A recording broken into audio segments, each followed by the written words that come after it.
Então, boa noite.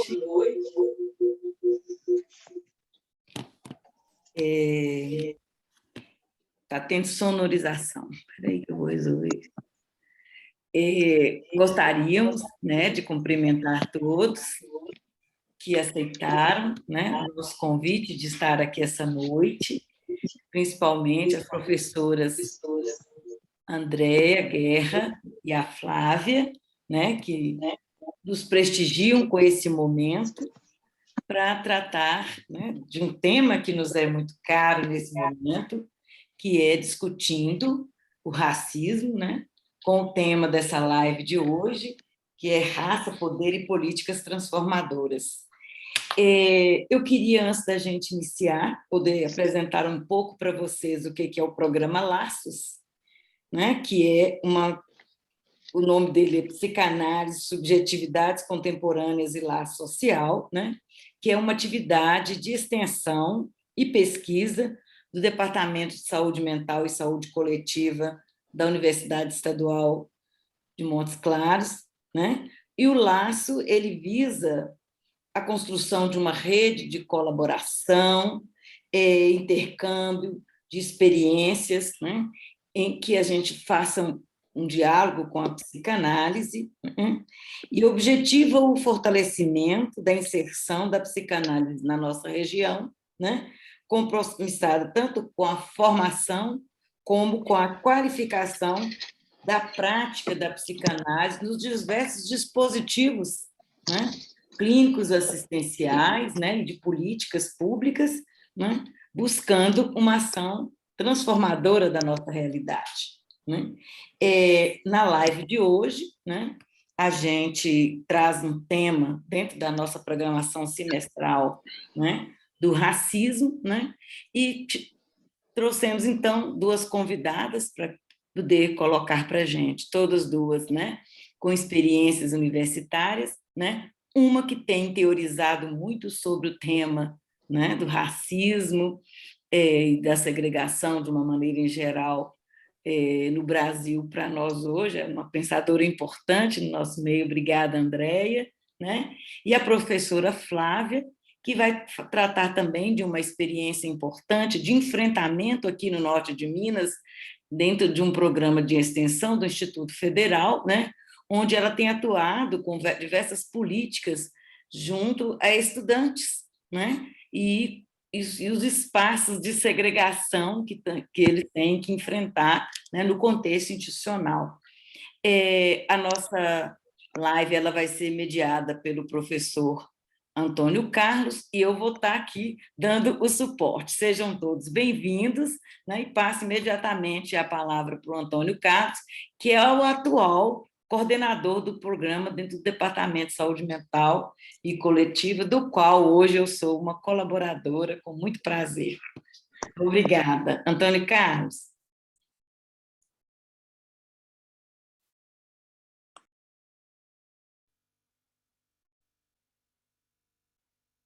Tem que ligar o seu fone, Antônio.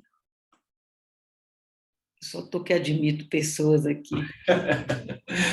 Bom, perdoe-me a gafe, né?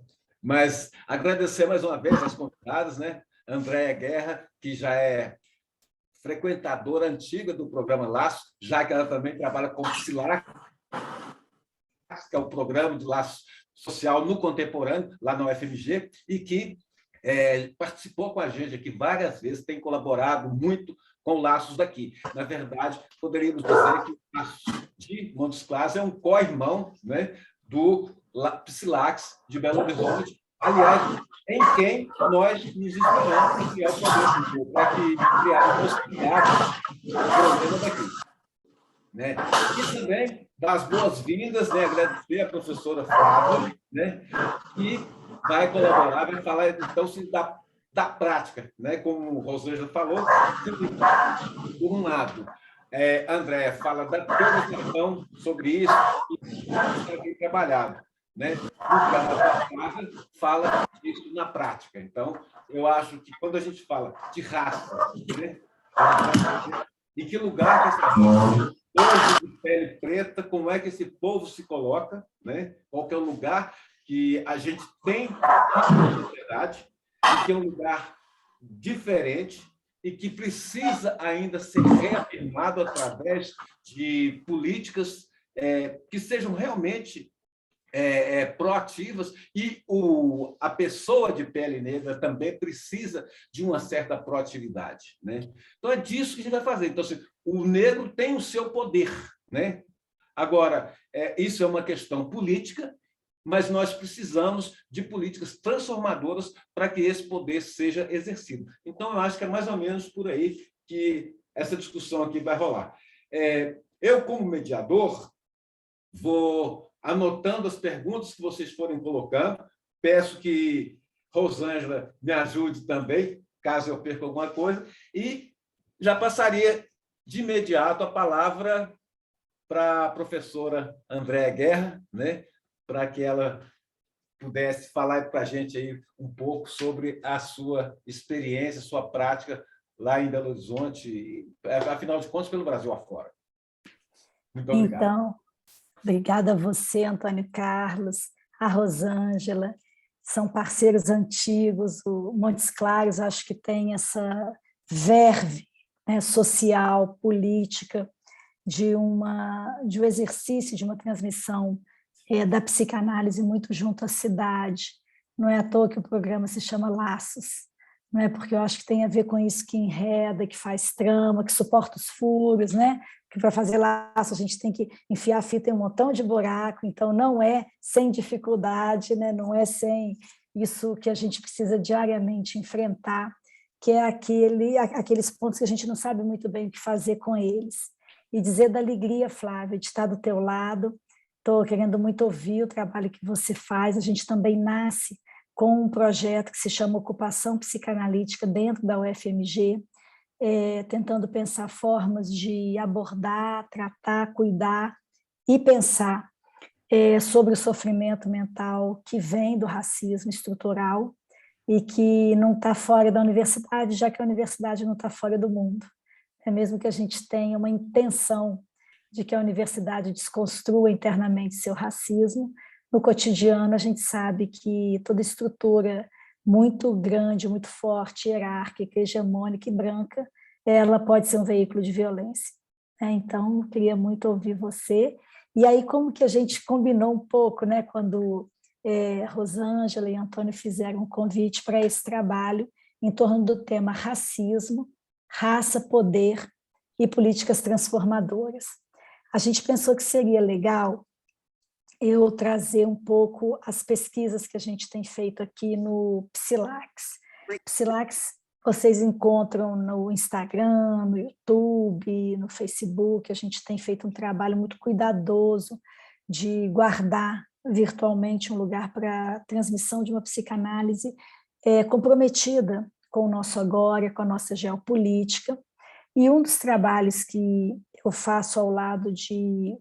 Nossa, são muitas pessoas, são pessoas de Minas, do Rio, do Espírito Santo, do Recôncavo Baiano. A gente deve ser mais ou menos umas 80 pessoas, na sua grande maioria psicanalistas negras, e não negros também, né? E negros e não negras. É o de pensar fundamentos psicanalíticos para práticas antirracistas. Então, a gente vem num trabalho com ocupação, movimento de ocupação psicanalítica, quem de público aqui também eu agradeço, com uma equipe que se reúne semanalmente e faz várias ações de intervenções com quilombos, com estudantes, na moradia estudantil, com movimento jovem, com periferias no Rio de Janeiro. E a gente vem, além desse trabalho clínico, que é a vertente forte da ocupação, a gente tem uma linha de pesquisa, onde a gente está tentando tomar a ideia da escrevivência da Conceição Evaristo como instrumento como metodologia de pesquisa em ato psicanalítica. A gente tem 10 escrevivências redigidas por membros da ocupação e agora a gente está analisando quais elementos que emergem como comuns na experiência do racismo com essas pessoas. E a gente está pesquisando também clínicas abertas, públicas, de borda, para entender como que tem sido feita essa prática de uma psicanálise na rua, na praça, na favela, e nos demais espaços, como os quilombos, né, tais quais a gente também faz aqui, para nos inspirar, para a gente aprender. E a terceira frente desse movimento, clínica, pesquisa, é a difusão e a transmissão. Então, eu estou aqui, mas o que eu trago é fruto de um trabalho coletivo e muitas vozes falam na minha voz. Por que eu falo disso? Porque eu sou uma mulher branca, né? Com a Djamila Ribeiro, a gente aprendeu que lugar de fala não é você não poder falar de um ponto ou de outro, mas é você se situar num sistema de privilégios e num pacto social e econômico que reproduz o seu lugar, mesmo que você não deseje isso. Então, como mulher branca, mesmo que eu trabalhe de maneira antirracista, eu venho de um acúmulo de privilégios que me fizeram chegar onde eu cheguei. E foi por isso que a minha inquietação e os meus estudos me fizeram ver que não bastava eu estudar, era preciso colocar em ato, era preciso intervir e produzir em ação aquilo que eu estava aprendendo com a minha branquitude. Então, ser mulher branca carreia um sistema de privilégios e de pactos com os quais, se eu estou em desacordo, eu preciso trabalhar contra eles.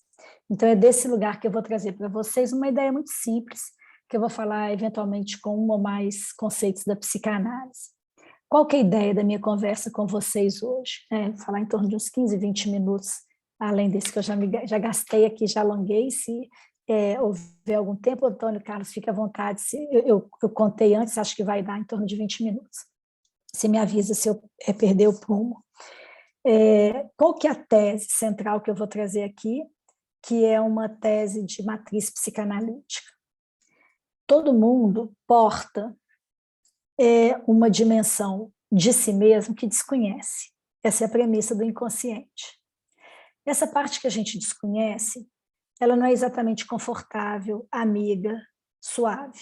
Ela é uma intensidade pulsante que dá angústia, frio na barriga, incômodo, problema psicossomático, faz sintoma. Ela é viva como a gente é vivo.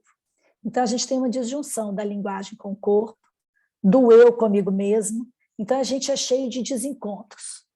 Suportar esses desencontros é difícil. Por quê? Porque eles evidenciam dentro da gente, e numa intencionalidade inconsciente, desejos, vontades e movimentos que a gente preferia não ter, mas eles nos habitam. Então, uma das formas da gente tratar isso, por exemplo, em análise, é a gente se tornar responsável por isso que a gente é, mesmo incluindo aquilo que não está exatamente na nossa conta racional. Mas já que a gente carrega a gente junto, né, para onde é que a gente vai, a gente paga a conta, vamos dizer assim. A gente assume responsavelmente os efeitos daquilo que nos habita, mesmo que a gente não exatamente reconheça ou domine. Então, a gente não nega o que a gente é e fala, bom, já que eu sou isso, como é que eu vivo melhor? Com o mundo, comigo mesma, com o outro. Só que nem sempre é da ordem da responsabilidade a resposta que a gente dá.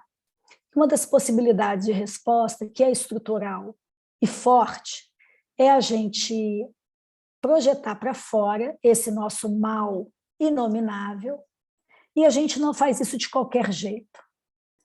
Bom, eventualmente a gente projeta no marido, no filho, que estão bem dentro de casa, né? E é mais fácil, tem mais afeto, então às vezes entorna aqui por perto, mas em geral existe toda uma matriz, um veio, mesmo que a gente pense, como eu estava dizendo, diferente, já existe uma estrutura hegemônica que define qual corpo tem valor, qual gênero tem valor, qual cor tem valor, e isso é um desacordo constante, mas isso é imposto de uma forma violenta, de uma forma ideológica, de uma forma discursiva, de uma forma a docilizar o nosso próprio corpo, o nosso próprio pensamento, para a gente acreditar que há um que é melhor, um que é pior, um que sabe mais, um que sabe menos, um que pode mais, um que pode menos, inclusive chegando a crer que um é humano e outro menos humano. Então, hoje, a tese que eu vou trabalhar com vocês é a de que a gente tende a projetar o nosso pior, isso que nos habita sem a gente gostar que nos habite, naquilo que é socialmente definido como pior. A gente identifica o nosso pior com o pior construído socialmente. E isso faz com que a gente assinta inconsciente, é diferente de consentir racionalmente, que a gente enderece esse nosso pior para esses corpos que a gente chama de subalternizados. E isso não nasceu em qualquer tempo, nem é construído de qualquer jeito. Isso tem uma marca, que é 1492, que foi a descoberta das Américas, quando corpos que habitavam espaços tradicionais, né, terras aborígenes e terras que depois foram nomeadas como primitivas e fora do tempo, né? Sempre que a gente pensa no índio, a gente pensa que o índio está lá atrás, né, em 1500. A gente não consegue entender que eles estão ao lado com um saber, com uma cosmologia rica, tão rica quanto a nossa científica. Por quê? Porque nessa época de ocupação, esses foram os corpos subalternizados. Os indígenas, e logo na sequência os corpos negros, a partir de um movimento afrodiaspórico de ocupação do território africano, de desumanização não consentida, jamais consentida pela população negra, mas imposta violentamente pela força belicosa, militar e religiosa da Europa. E a história é muito simples, né? A Europa estava acossada pelo poder muçulmano, eles estavam caindo cada vez mais na pontinha da Europa, e a solução mundial foi abrir o campo das grandes navegações. Ao abrir o Novo Mundo, esses corpos que ocupavam o Novo Mundo foram tidos, houve um concílio que durou 100 anos para decidir se o corpo indígena tinha alma ou não. Só que essa não era uma questão religiosa, como ela jamais é apenas religiosa. Ela era uma questão de poder. Se tem alma, tem gente. Se tem gente, tem razão. Se tem razão, tem propriedade. Mesmo que os indígenas, norte, né, América do Norte, América do Sul, América Central, não reconhecessem a propriedade como algo individual ou que devesse ser pactuado em contrato, os europeus sim. E eles precisaram passar 100 anos discutindo se os indígenas tinham ou não alma, para poderem legitimar a ocupação das terras, então, virgens, já que sem alma um corpo não é proprietário. E aí eles tinham legitimamente uma legalidade, que não é nada legítima, mas que ganhava, então, esse valor de legitimidade. Qual foi o articulador para que eles fizessem isso com os indígenas e chegassem no continente africano e dominassem belicosamente corpos para subalternizá-los como sub-humanos, equivalentes a coisas no que a gente chama do darwinismo social, que foi um sistema não científico, mas supostamente científico, de construir preconceito dizendo que isso era científico.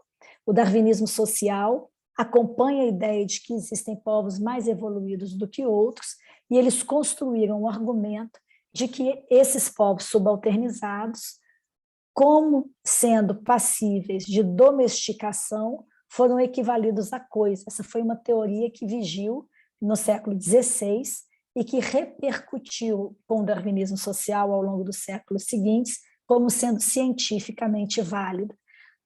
Só quando os culturalistas começaram a se dedicar a estudar as diferenças entre povos, etnias e corpos, que eles chegaram à conclusão, né, com discussões fenotípicas, e aí sim verdadeiramente científicas, que não existe raça pura, todos somos parte de uma construção muito mais complexa do que brancos e negros, né, em termos de genótipos e fenótipos, e isso produziu, então, um efeito crítico de discussões sociais que passaram a deslegitimar esse discurso da diferença como deficiência ou como subalternização. Então, esse processo de construção da raça, ele é estruturante. Por que ele é estruturante? Por que a gente tem dificuldade de desconstruí-lo no cotidiano? Porque ele é a base que legitima um sistema econômico, um sistema ideológico, um sistema relacional, que garantiu o avanço da modernidade europeia imposto com a força militar e com a força religiosa.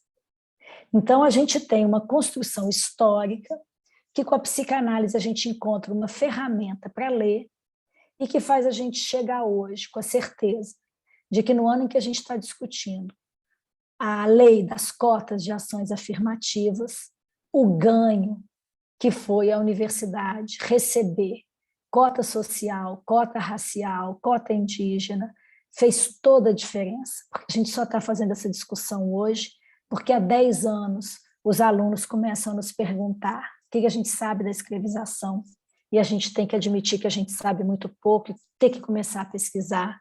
Quando um aluno fala, na minha terra não é assim que funciona, esse conceito não cabe no meu entendimento, a gente tem que falar, então, qual que cabe, né? Vamos abrir o leque e começar a estudar Isildinha Batista em psicanálise, Neuza Souza Santos, Lélia Gonzalez, vamos começar a estudar Virgínia Bicudo, vamos ler Franz Fanon, porque essa herança colonial, ela nos habita também, não apenas ontologicamente, mas sobretudo epistemologicamente.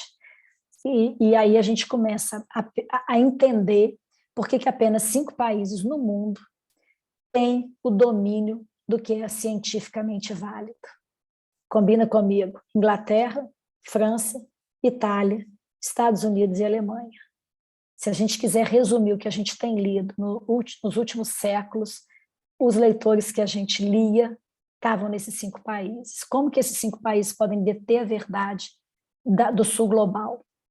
Porque existem linhas que invisibilizam a nossa diferença e que apagam a gente para que o norte global possa existir. Essa tese é do Boaventura Santos, que cunhou o termo epistemicídio para explicar que quando o saber feminino é considerado bruxaria, o saber africano ou afro-originário é considerado primitivo, ou que o saber indígena é ancestral e mítico, né, ou místico, e que o saber muçulmano é religioso, essas cosmologias foram mortas e deixaram de habitar a cena do mundo como uma cena de saberes plurais. A ideia da globalização econômica, ela fortalece essa ideia de que há um que sabe. E quem é que sabe? Aquele olhar que tudo vê, menos a si mesmo. Santiago Castro Gomes desenvolve a ideia de el ibis del punto zero, a arrogância do ponto zero, para definir esse olhar, que é quase um olhar divino, que é o olhar que mira, com Descartes, a base do que seria a legitimidade da construção dos saberes, que é a razão. E a razão cartesiana, com o consequente método cartesiano, se torna, então, o caminho da verdade, o caminho da pureza, o caminho da limpeza, como se esse olhar que tudo vê não fosse capaz de localizar que ele é parcial, que ele tem também seus desejos de hegemonia e de imposição de uma verdade. E que quando a gente reproduz essa verdade e desqualifica o nosso campo de saber e a nossa produção, a gente se neocolonializa, a gente se endocolonializa e funda uma forma nova de endorracismo, que é a gente acreditar que entre nós ninguém sabe, e os que pouco sabem, alguns sabem um pouquinho mais do que aqueles que nada sabem. A gente, portanto, reproduz um sistema hierárquico. E por que a gente faz tudo isso? Eu vou, então, já caminhando, né? Eu ia falar lendo, mas acabei falando de improviso, porque existem 3 pontos importantes na psicanálise que nos ajudam a entender como que a gente faz essa operação de maneira tão alienada, sabendo de tudo isso. O primeiro é porque isso que habita a gente, como esse incômodo, a gente chama isso de gozo. Existe um gozo que a gente tem com a linguagem, quando a gente entende uma coisa que a gente fica muito feliz, né? A gente chama isso, né, desse gozo que passa pelo sentido. Mas existe um gozo que habita a gente como uma espécie de uma intensidade, uma matéria bruta, que é o gozo do corpo, que a gente só acessa o corpo pela linguagem. Então, ou a gente goza com a linguagem ou a gente goza com o corpo. Né? Existe um binarismo aí em termos de gozo. E esse gozo que a gente que nos habita, né, como corpo, ele é incômodo. porque ele é desassossegado. Ele é aquilo que, como canta o Chico Buarque, né, não tem sossego nem nunca terá. É o nosso desassossego. E diante do nosso desassossego, a gente cria, a psicanálise nos ensina, então, primeiro, que existe essa forma da gente ser habitado pelo gozo de uma maneira que ele ultrapassa a gente, e a gente tende a contê-lo pelo mesmo movimento, e aí a gente começa a repetir situações que nos geram mal-estar e incômodo, mas a psicanálise nos ensina também que a gente tenta fazer pactos narcísicos, chama narcisismo das pequenas diferenças, acreditando que quanto mais igual a gente for, mais legal a gente é, porque a gente combina na nossa bolha que tudo que a gente pensa e faz é o que tem de melhor no mundo. Só que para fazer a nossa bolha funcionar, a gente tem que expulsar tudo que não é da nossa bolha para fora. E é aí que nasce o racismo, porque aí a gente começa a projetar o mal ou o pior naquilo que não é o semelhante. Então, a função do semelhante, ela não é exatamente uma função pura e religiosa, né, de ajudar o próximo. Na verdade, o outro é uma terraplanagem higiênica, é uma tentativa discursiva de homogeneizar toda forma de gozo para não ter nenhum gozo que saia fora daquele que é o meu. Então, a gente tende a impor o nosso sobre o outro. E aí a gente tem na história do mundo, como eu acabei de falar, um poder bélico que se impõe a um poder que não opera dessa maneira bélica, nem pela maneira contratual da propriedade. E aí que essa desigualdade ganha um valor histórico e político, porque ela se reproduz sobre determinados corpos, quais? Negros, femininos, indígenas. E aí a gente começa historicamente a transformar esses corpos em corpos de menos valor. Então a gente tem primeiro o gozo que nos habita e que a gente projeta para fora.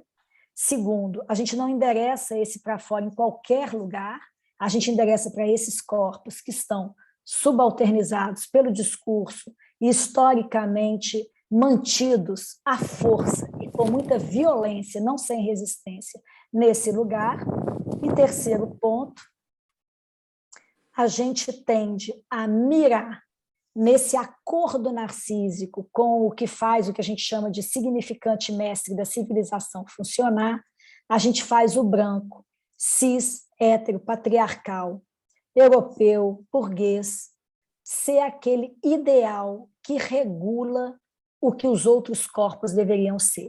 Há um acordo invisibilizado com esse ideal. Foi quando eu descobri isso que o Ocupação nasceu, porque eu falei, é preciso que a gente faça alguma coisa distinta disso, né? Porque não dá para reproduzir dentro da universidade, nem fora dela, nem em qualquer espaço, esse sistema de opressão.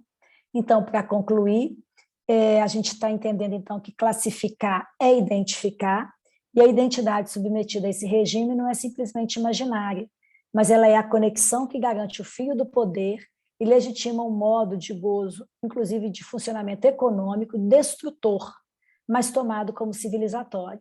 Então, quanto mais a gente civiliza, mais a gente destrói.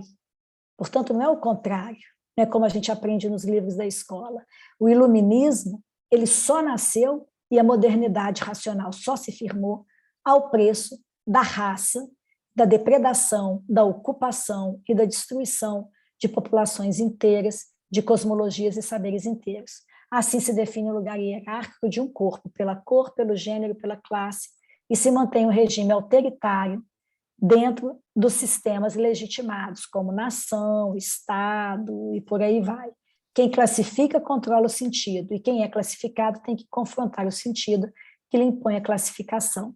E eu queria só finalizar dizendo que se a psicanálise, né, entende que essa forma, esse sistema é alimentado desde dentro, é desde dentro que a gente precisa começar a desconstruí-lo. E aí eu deixo o convite para a gente se aquilombar, porque Beatriz Nascimento nos ensinou que o quilombo é aquilo que habita as fissuras da estrutura de poder, é aquilo que faz jorrar para fora e para dentro outros modos de relação. E a psicanálise como ferramenta que nasce, né, tardiamente, mas de maneira muito potente, é a grande teoria da transformação, que ao lado de todos esses saberes críticos, nos dá aquilo que o Lacan chama da chave da experiência. Com simplicidade, entender como é que as coisas funcionam para virar a chave e abrir outras portas. Eu queria agradecer o convite, dizer da alegria de estar aqui hoje, doida para já ouvir Flávia fazendo acontecer essa chave virada, né? Entrando nessa porta aberta com tudo. Obrigada, Rosângela, Antônio Carlos, e a cada um. Muito obrigado, Andréia. E, Flávia, com a palavra você, né? Boa noite. Eu primeiro gostaria de agradecer profundamente o convite que me foi feito pela Rosângela. André, é uma honra estar aqui falando lado a lado, né, de uma pessoa tão produtiva, coerente e clara nas pesquisas, né? Tive a oportunidade de ler alguns de seus trabalhos. E aí eu gostaria de me apresentar, né? Eu sou Maria Flávia, eu sou professora do Instituto Federal do Norte de Minas. Há 8 anos, antes disso, estive professora na rede pública estadual por 10 anos, e daí eu vou dizer da minha alegria de ter aqui, pelo menos, identificados 2 ex-alunos muito queridos. Oi, Rafael. Oi, Sheila. Né? E aí eu estou aqui, eu gostaria muito de começar a minha fala, porque quando os colegas me chamaram, né, falaram assim, eu preciso de um mini currículo para colocar lá na chamada do programa. E o meu mini currículo não mostra a minha atuação nenhuma frente às relações étnico-raciais. Eu não sabia fazer isso. E é algo que eu sempre digo em todas as minhas falas. Eu não tenho muitas publicações, né? Eu tenho um trabalho. E eu queria dizer onde isso nasce, né? Eu ingressei na universidade aos 17 anos, eu cursei letras, e eu sempre fui do povo da letras, a que escolhe a literatura. E eu ouvi muitas vezes, né, lá no início dos anos 2000, não façam contas, por favor, mas eu ouvi que eu não poderia escrever sobre a temática étnico-racial, porque eu não tinha afastamento para produzir ciência o suficiente.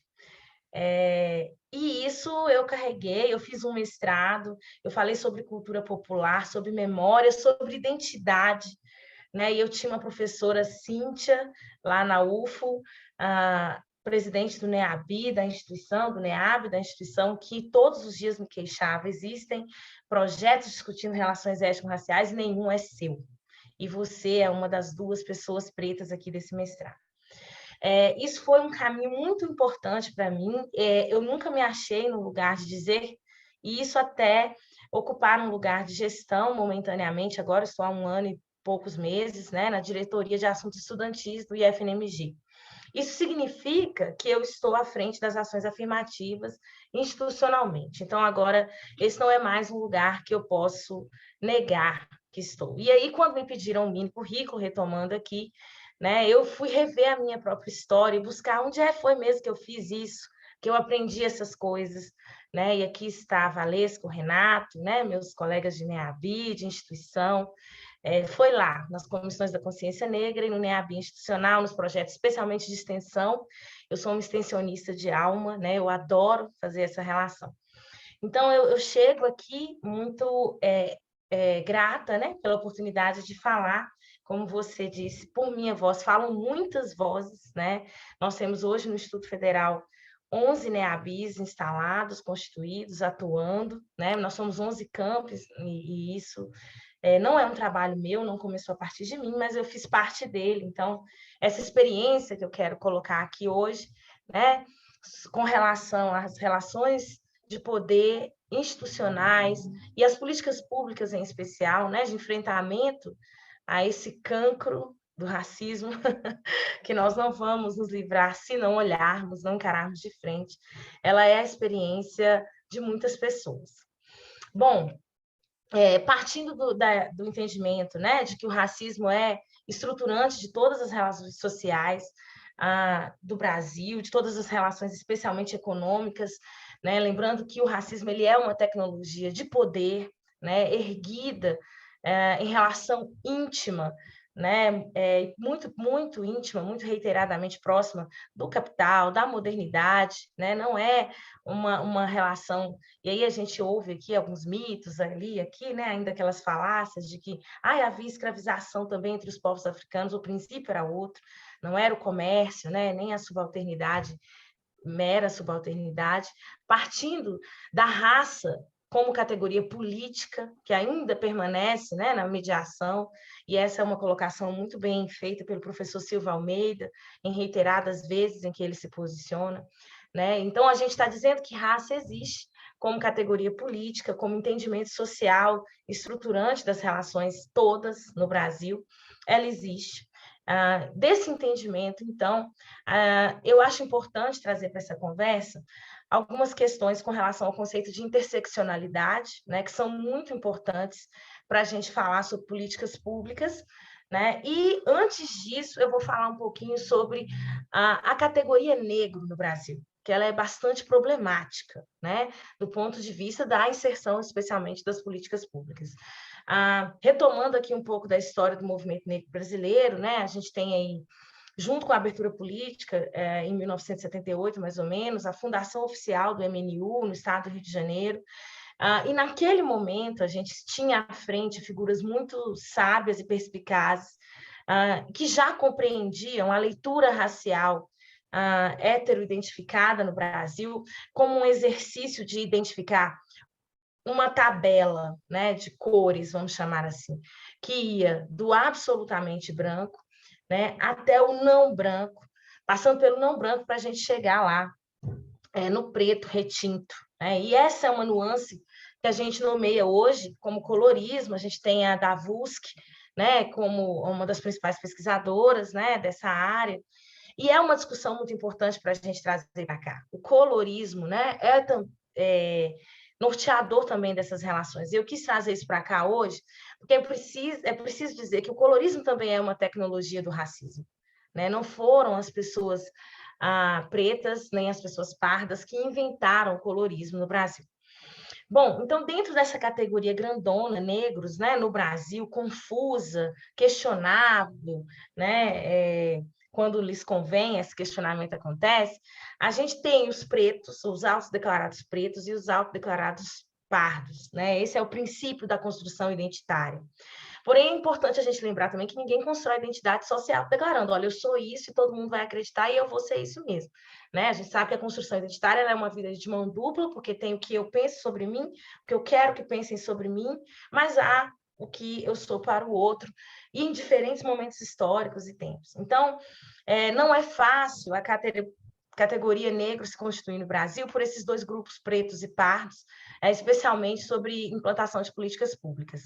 O interessante sobre isso é que só nos é um problema, né, coletivamente, quando se trata de política pública, né? Antes disso, todo mundo sabe quem não é branco, né? Na sociedade brasileira, ninguém tem dúvida disso. Se o problema não envolver política pública, direcionamento de verbas, né, ou mudanças, quebras de estrutura. Então, todo mundo sabe quem é o não branco. E por que eu estou usando esse termo não branco? Porque no Brasil, sempre houve, né, uma distinção, repito, como tecnologia de dominação também, entre quem era menos preto, né, quem se tornava menos preto. Então, ao me distanciar da categoria preta, né, retinto, eu vou galgando alguns degraus de privilégio, de aceitação, e é muito importante a gente dizer privilégio dentro desse grupo é não sofrer violência reiterada, tá, gente? Nós estamos falando aqui de privilégio absoluto, não. Nós estamos falando de, pelo menos, não ser poupado de certas violências ou ser-lhe permitido ocupar determinados espaços, ainda que muito bem demarcados, né? Aqui vou, então, fazer uma pausa e dizer da minha experiência pessoal, né? Eu ministrei aulas em escolas privadas de Pirapora, de Montes Claros, em São Paulo, e eu nunca fui preta, eu era moreninha. Como a professora, nesse espaço de fala, né, de comando e liderança, e até de ser gostado, vai poder ser lido como alguém preto, né? Então, isso é um processo que no Brasil é único, essa sofisticação, essa seleção ocular rápida e precisa sobre quem é preto, quem é pardo, quem não é branco. A questão é toda essa. Bom, por que a discussão do colorismo é importante para a gente falar sobre políticas públicas? Eu vou dar um exemplo. Quando a gente fala que hoje no Brasil 40%, aumentou 40% o acesso de pessoas negras à universidade, se você cortar essa previsão para pessoas pretas dentro da categoria negro, você buscar os pretos, ainda não aconteceu. Então, eu digo sobre sofisticação de tecnologia do racismo, é nessas nuances. Se dentro da categoria negro eu olhar para o preto, né, ainda não aconteceu. Ainda não aconteceu. E é muito cômodo para o poder público dizer, olha, esses negros já foram, estão satisfeitos? Chega, gente, já foi. E por que eu estou falando antes de interseccionalidade? Porque quando você olha quem é o mais pobre, quem está nas piores regiões de saneamento básico, de acesso à saúde, de acesso à educação com piores índices, com piores estruturas, não é o pardo, é o preto. Então, é preciso ainda um refinamento nesse olhar sobre o direcionamento da política pública, né? E daí a ausência de um senso, né? E há uma questão muito grave. Eu estou numa universidade, numa instituição pública federal que lida com o ingresso de discentes no nível médio, quando a gente oferta integrado, concomitante, e no nível superior. Recentemente, nós conseguimos, o IFNMG especificamente, tem 10 anos, né? Caminhando aí para 11 anos de existência. Recentemente, nós tivemos que construir o nosso próprio sistema e tornar obrigatória a coleta de dados sobre isso. Quem é preto, quem é pardo. Nós não temos a integralidade desse dado. Isso não é por acaso. Isso é proposital, porque ele vai denunciar que a política pública também está sendo mascarada, né? Então, eu queria começar dizendo sobre isso, sobre a importância dessa discussão do colorismo, não como algo de dividir, mas como algo que comunica, como dado que comunica. Não se faz política pública sem o dado, a gente não consegue dialogar. E nem pode, né? De fato, a gente tem que achar um caminho. Mas esse dado, em sua integralidade, ele precisa ser refinado, né? E aí, eu acho interessante a gente dizer, eu vou citar aqui o professor Rodrigo Ednilson, da UFMG, que é atualmente a principal referência que a gente tem, né, nos processos de heteroidentificação, que são essenciais para a implantação das políticas de cotas, né? O Rodrigo tem um livro recente publicado que diz quem quer ou pode ser negro no Brasil. O Instituto Federal do Norte de Minas Gerais aderiu à política de cotas assim que ela foi lançada. Mas faz 1 ano que a gente conseguiu implantar as comissões de heteroidentificação, né? Isso não é um processo fácil, passa por uma formação. Isso causa um estranhamento institucional enorme, porque a atuação desses membros precisa ser remunerada, não vai ser remunerada, ela é por campus, são muitas entradas. Só para vocês terem noção, eu estou falando que em um campus do Instituto Federal a gente tem 2.600 alunos, que é o caso do campus Januária. Estou citando esse exemplo para a gente entender o volume. A gente está falando em 15.000 entradas a mais, né? E aí tem toda uma questão. Uma das questões que são interessantes é assim, mas, gente, sobrou vaga. Então, cadê os pretos? Nós precisamos divulgar esse processo lá. E o Rodrigo fala muito disso no livro dele, que, na verdade, é uma grande pesquisa sobre os dados da UFMG, né? Que foi uma das primeiras universidades, não só a aderir ao processo, mas as bancas, né? A segunda universidade a lidar com denúncias seríssimas de fraude, que são dolorosas, desconfortáveis, dão bolo no estômago, jogam a gente diante de um dilema terrível, porque a gente diz assim, nossa, mas este branco que se autodeclarou negro, ele é pobre, mas a cota é de raça, né? E aí eu queria fazer uma pausa aqui. No Brasil não existe política de cotas, gente, baseada em raça, não. A gente fala em PPI. PPI só pode concorrer quem comprova ser egresso de escola pública e a raça fica em segundo lugar. A autodeclaração de negro fica em segundo lugar. Tá? Então, nós não tivemos coragem suficiente para dizer ainda que a pessoa preta, a pessoa não branca neste país, independente de sua origem econômica, né? Hoje é um dia interessante a gente dizer isso, que Glória Maria declarou, né? Então está em todos os jornais, todo mundo viu, não tem jeito de escapar. Tá? Então, é só para a gente dizer, a pessoa preta que tiver uma bolsa na escola particular no ensino médio, ela não vai ingressar por cota PPI. Ela já vai ter que fazer essa escolha lá no 6º ano. Só para a gente ter uma ideia, né? Vamos dizer assim, nessa bolsa do ensino médio, no primeiro ano do ensino médio. Bom, então, era essa questão do colorismo, eu acho importante trazer, né? E para a gente chegar e da interseccionalidade, né? Por que é importante refinar esse dado, né? É importante porque na interseccionalidade, quer dizer, no cruzamento dessa informação, e recentemente a gente tem feito essa insistência, né, no Instituto Federal, ao criar sistemas, é preciso que eles cruzem. Quem são os mais vulneráveis na instituição? Eles são homens, eles são mulheres, eles são pardos, eles são pretos, eles são quilombolas, né? Quem são? Quando eu cruzo esse dado, é muito claro onde está, né? A professora Andréia falou aqui sobre a nossa tradição, né, em nos organizarmos aqui no norte de Minas, sempre em torno de discussões sociais. É isso ou a morte para nós, né? É muito interessante quando a gente acessa, mais uma vez eu vou insistir aqui nos dados, é muito claro que a quantidade de discentes vulneráveis em nossas instituições de ensino, e vulnerável, gente, é menos de um salário um salário mínimo, né, para sobreviver. Eu não vou nem falar desses tempos. Enfim, chegamos às políticas públicas, né? Então, a gente tem a implantação do NEABI em todas as instituições, NEAB nas universidades, NEABI para nós, porque a gente lida com as duas pautas, indígenas, né, e afro-brasileira, então a gente institui essa instância, né, nas instituições federais de ensino. Essas instâncias passam a atuar de uma maneira formativa, mas também fiscalizatória, em certa medida, né? Causam, provocam, mobilizam as pessoas. E se a gente pensar que política pública está ligada diretamente a direitos, né? A gente também está falando de leis muito anteriores, a Lei Afonso Arinos, de 1951, a fundação do MNU em 78, que acaba por forçar, 10 anos depois, a criação da Fundação Palmares, né?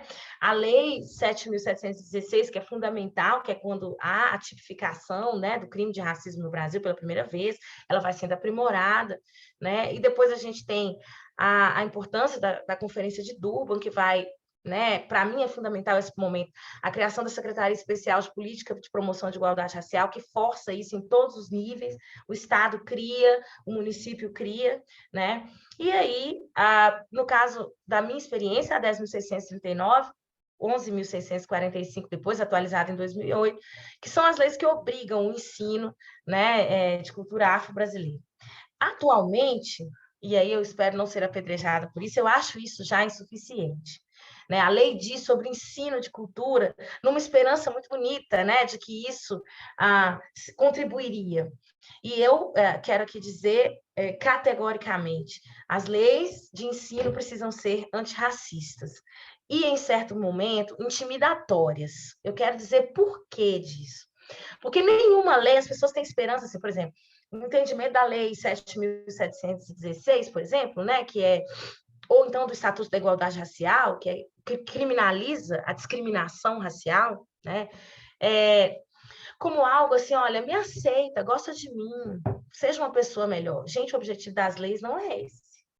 O objetivo das leis é punir o criminoso, reparar para a vítima, porque há uma vítima, aquilo. Se essa pessoa vai se tornar uma pessoa melhor, vai deixar de ser racista, vai compreender, não nos interessa.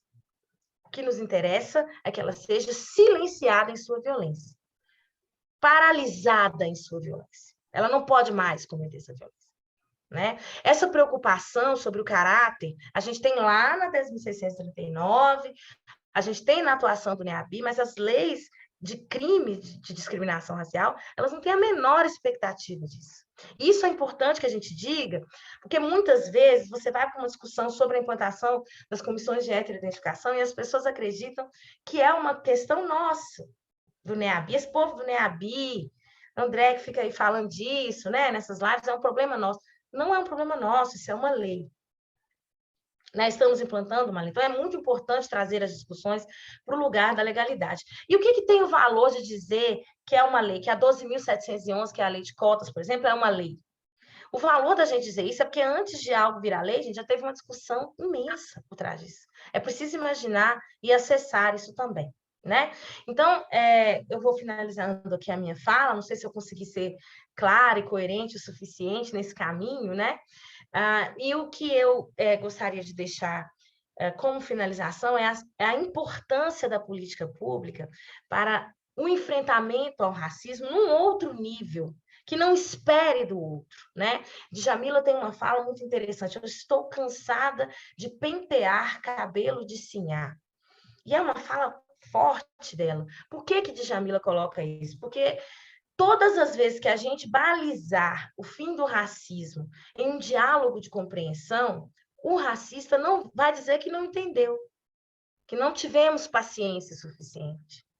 Então, quando a gente traz isso para a política pública, institucionaliza, põe um número na lei, diz quais são os passos, quantas pessoas, quanto tempo essa lei vai durar, a lei de cotas agora vai ser, né, rediscutida. E é importante que seja mesmo, é assim com a política pública, né? Os esforços precisam ser mesmo aprimorados e refinados. Quando a gente coloca isso, a gente sai desse lugar de esperar que o outro aceite, né? Compreenda e se filie a nossa necessidade. O Estado tem a posição de empurrar, né? De não dar a opção de dizer que não entendeu. Então, a implantação de políticas públicas, cumprimento dessas políticas, acessos a essas políticas. Muitas vezes a gente encontra pessoas negras que não querem acessar a política, né? Isso é, mais uma vez, a tecnologia racista agindo, né? Dizendo, olha, não vai, que você vai ficar parecendo que é menos. Não, eu estou tomando um direito que é meu, que este país já compreendeu que é meu. Né? Então, esse processo histórico no Brasil, ele é único, por isso as nossas políticas públicas também são diferentes. Né?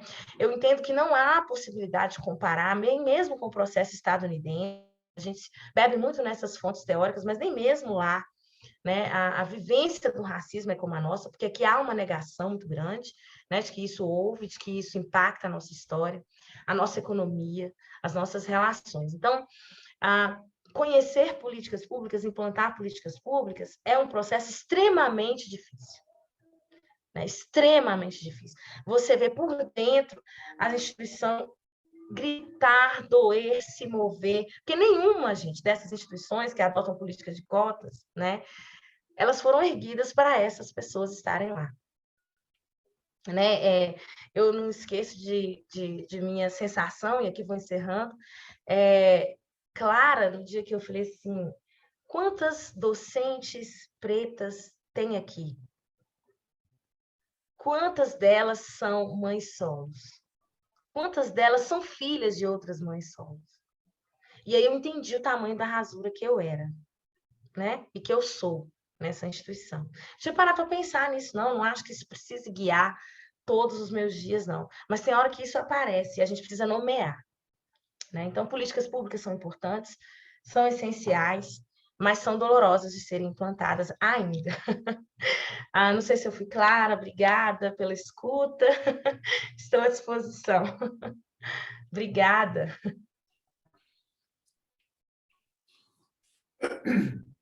Mais claro impossível.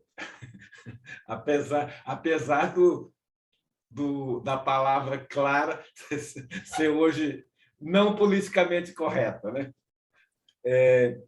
Bom, mas enfim, eu acho que esclareceu muito. E aí, Flávio, eu te chamaria a atenção, né? Na verdade, na história do mini currículo, até fui eu que pedi para você. É engraçado como você não nomeou o seu ativismo no currículo que você mandou para a gente. Aí eu te pergunto, por que a pessoa, né, é convidada exatamente pelo seu ativismo e ela não nomeia isso no momento em que deveria nomear? Isso tem a ver com esse colorismo, de certa maneira, talvez? Na verdade, Antônio Carlos, tem a ver com essa construção de se afastar de falar de si mesmo. né? Eu entendia que falar de mim mesma, que isso não era ciência, que isso não tinha valor, que isso era existir para mim. Que essa peleja, que se provocar, que mobilizar, era existir. É como eu sei existir. Entende? Eu não via, eu demorei muito tempo. E aí, quando você me pediu, eu achei que eu já estava resolvida e não estava. Eu ainda não sei, ainda não sabia dizer. Eu ainda me constranjo em escrever, em dizer, em nomear isso como algo valoroso. Isso, para mim, era só existir. Isso era só o jeito como eu sabia existir. Né? Eu precisava falar, eu precisava me posicionar, eu precisava que os outros soubessem, né? E esse ativismo foi se diluindo aí. Não era ciência, não podia ser pesquisa, não podia ser a dissertação, não podia ser a iniciação científica, né? Eram outros tempos também. E essa formação fica muito forte, né? Nessa construção, nessa identidade mesmo profissional, né? Que fica. Eu vou até acrescentar, adorei, olha, gente, que noite, hein? Que noite, Flávia, depois eu quero seu telefone para a gente conversar mais. Mas eu fiquei pensando que é muito duro quando a gente pensa que uma pessoa branca não faz essas questões, né? Porque aí é uma outra forma da gente olhar a mesma questão, né? Ela vai obedecer um certo padrão que vai atribuir valor, né? O que tem valor? É título? O que tem valor? É ter estudado e ter letramento. Qual é o letramento que interessa? É o racial ou é o douto, né? É ser doutor? Então, existe todo um sistema de valor também que vai normatizando uma determinada atribuição social que se mescla, né, com todos esses determinantes e silencia e naturaliza de uma tal forma que, ao contrário, eu fiquei pensando enquanto, né, o Antônio Carlos perguntava, e por que eu não tive nem questão? Porque tem um sistema todo ali que reza a cartilha branca, né, e que eu tive só porta aberta para ir fazendo. E que quando eu coloco título, eu estou falando disso. Né? Quando eu coloco os atributos universitários, eu estou, sem me dar conta, também reproduzindo isso. Eu também tinha que ter posto lá a minha militância. Mas eu não tive nem assim, a ideia de fazer essa questão. Eu nem fiz essa questão ainda hoje, isso agora me incomodou também. Porque eu acho que é disso que a gente está falando. A gente se engaja com o corpo da gente nas questões que concernem um coletivo muito maior. Então, eu também tinha que ter me perguntado como que eu vou me apresentar neste evento? O que interessa aqui? O que é da minha prática que tem feito diferença para a questão do racismo? E não para a perpetuação de um sistema que torna ele denegado, não reconhecido ou não nomeado. Acho que isso é importantíssimo. Nunca tinha pensado nisso.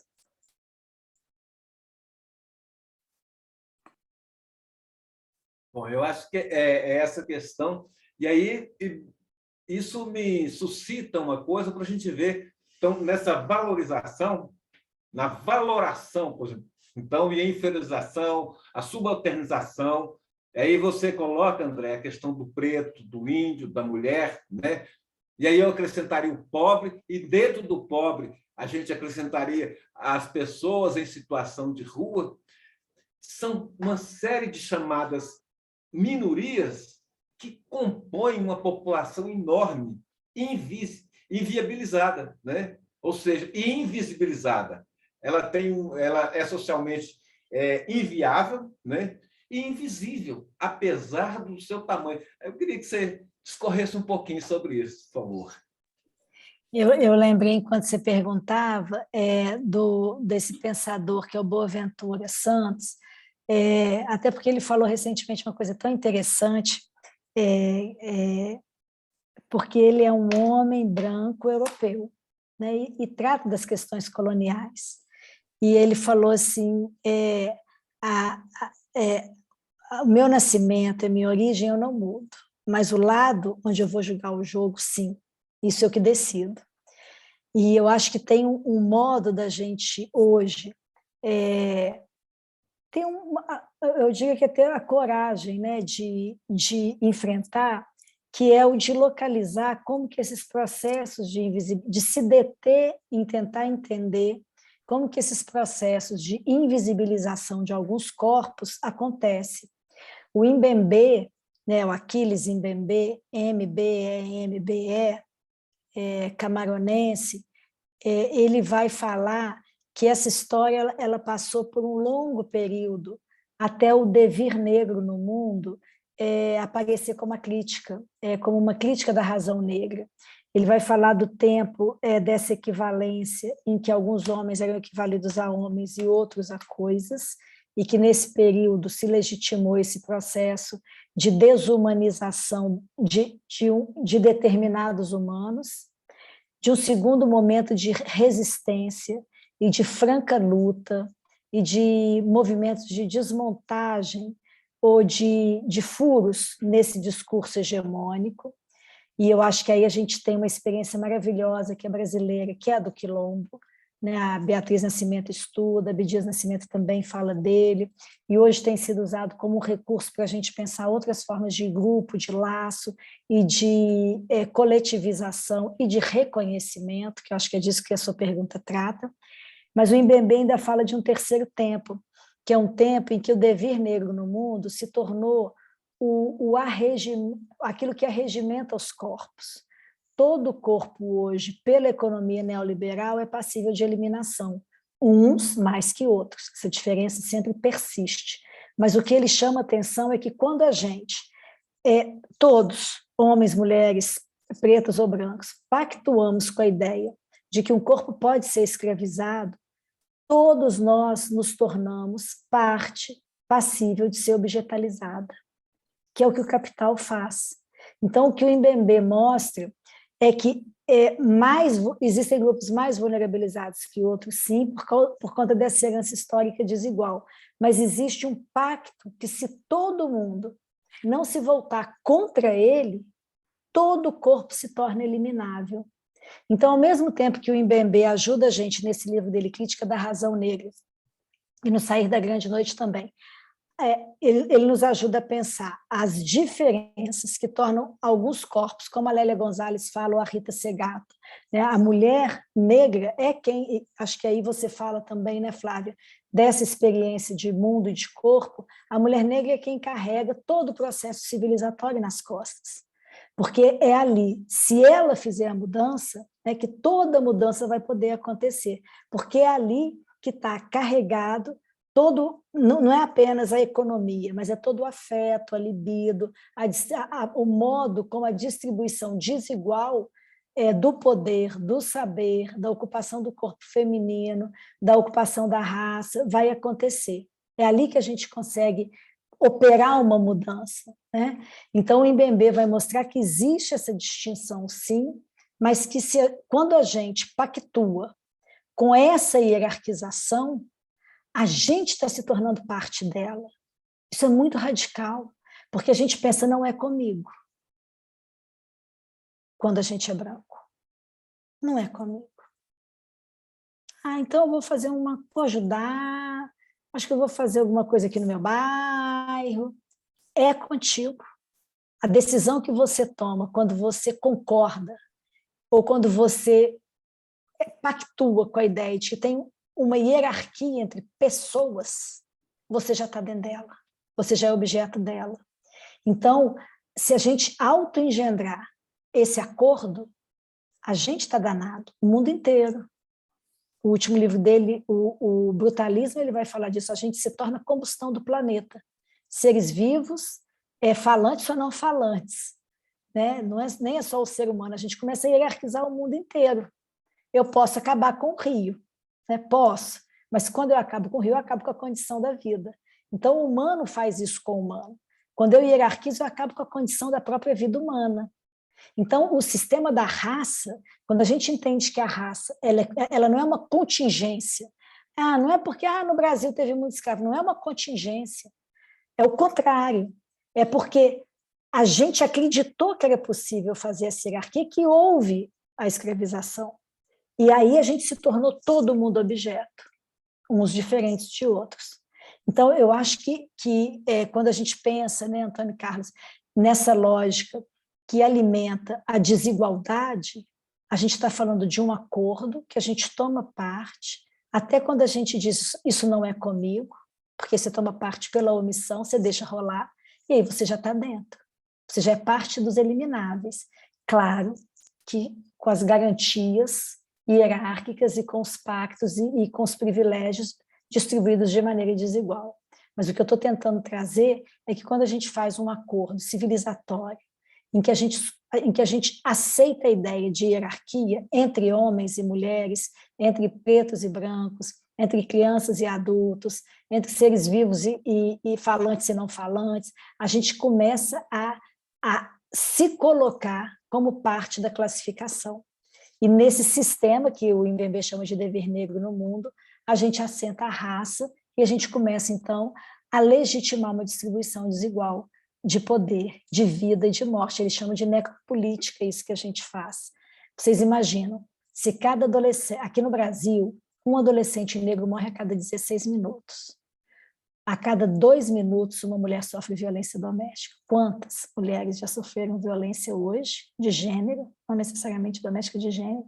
E quantos adolescentes morreram só enquanto a gente está falando, né, Flávia? Então, assim, não dá, né? Não dá para manter essa linha abissal invisibilizando. Não tem mais jeito. E a boa notícia é que tem gente a fim de fazer diferente. E se a gente pactuar com uma outra concepção de homem, de mulher, de humano, né, de diferença e de pluralidade, de convivência plural, a gente faz acontecer, como com as cotas, e esse ano a gente vai ter que votar, a gente vai ter que se mobilizar. E engraçado, Flávia, eu quero depois conversar com você, porque eu não entendia que ela é secundarizada, nunca tinha percebido. É social, e dentro da social é que as divisões acontecem, quer dizer, é um sistema que reproduz uma lógica racializada, e aquele deputado que quer tirar a raça, ele está querendo tirar onde não está, né? Ela já não está e ele ainda quer tirar. Que radical. Na verdade, retirar isso é falsear dado, né? É tirar a informação verdadeira que a interseccionalidade traz, é tirar um processo histórico, é você negar aquilo que todo mundo sabe, né? Que é a ligação entre ser mais pobre, ter menor acesso, né? Ter menor herança por trás. Então, você faz aqueles dados em pai, analfabeto, a mãe também, né? Faleceu cedo, trabalhos bastante mal pagos. Você trava aquilo que é essencial para a política pública, que é o histórico de dados, né? Por que esse sujeito é alvo da política? Né? Porque todo mundo nesse país sabe que o mais pobre é o mais preto.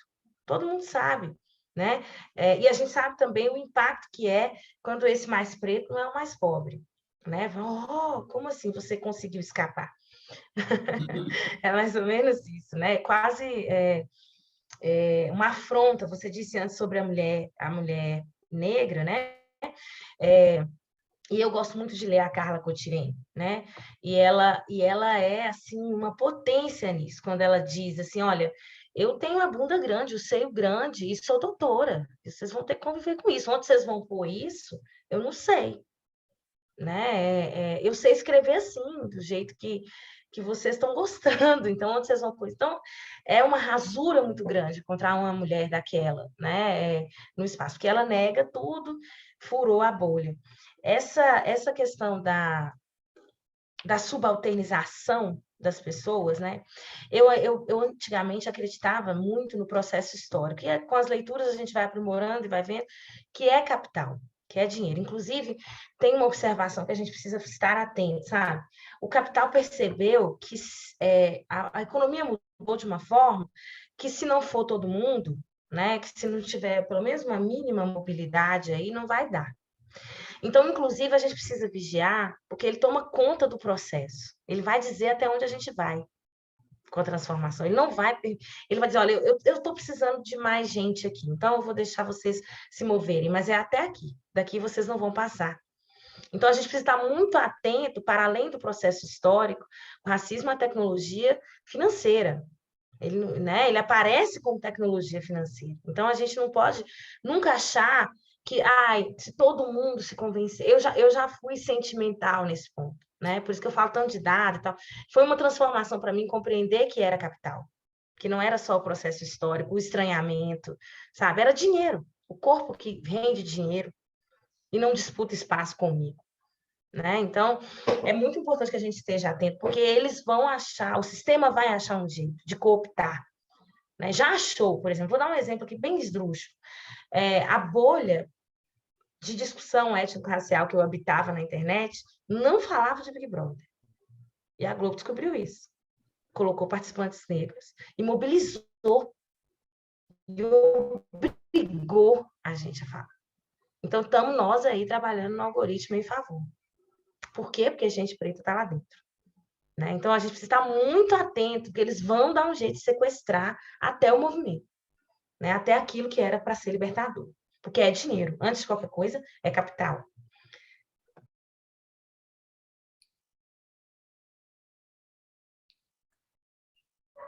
Eu gostaria de abrir, né, para se alguma das pessoas presentes aí quiserem fazer pergunta, fica aberta aí para perguntarem para as nossas convidadas. Tem uma pessoa querendo se manifestar, o Nicolas. Oi, Nicolas. Olá, boa noite a todos. Primeiramente, queria agradecer muito a fala tanto da Flávia quanto da Andrea.